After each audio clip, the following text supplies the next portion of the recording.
माझगावमध्ये युवकावर बिबट्याचा हल्ला.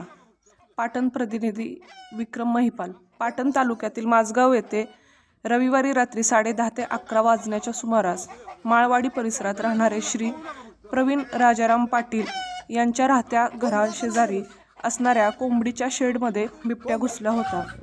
या शेडमध्ये अंदाजे 40 कोंबड्या होत्या. कोंबड्यांचा आवाज ऐकून प्रवीण पाटील आले असता त्यांना शेडमध्ये बिबट्या दिसल्यामुळे त्यांनी आरडाओरड केल्यामुळे त्यावेळी शेजारी राहणारे लोक जमा झाले. लोकांच्या आरडाओरड झाल्यामुळे बिबट्याने घाबरून जवळच असलेल्या प्रवीण पाटील यांच्यावर हल्ला करून शेजारच्या रस्त्यावरून पळून गेला.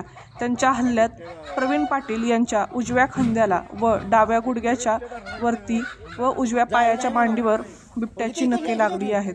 तरी माझगाव ग्रामस्थांमध्ये भीतीचे वातावरण निर्माण झाले आहे. जर प्रवीण पाटील यांच्या जीवाचे बरे वाईट झाले असते त्याला जबाबदार कोण हा प्रश्न उपस्थित झाला होता. तरी वन विभागाने याची योग्य ती खबरदारी घ्यावी, अन्यथा रस्त्यावर उतरून आंदोलन करावे लागेल अशी ग्रामस्थांनी मागणी केली आहे.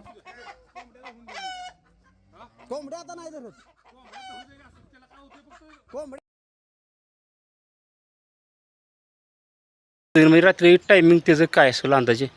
रात्री झोपलो असताना 11 वाजता कोंबड्यांचा आवाज आला म्हणून मी बाहेर आलो बघायला. तर कोंबड्यांनी जाळीत बिबट्या होता म्हणून घरातल्यांना बोलवस्तोवर बिबट्याने जाळी फाडली आणि माझ्या अंगावर हल्ला केला.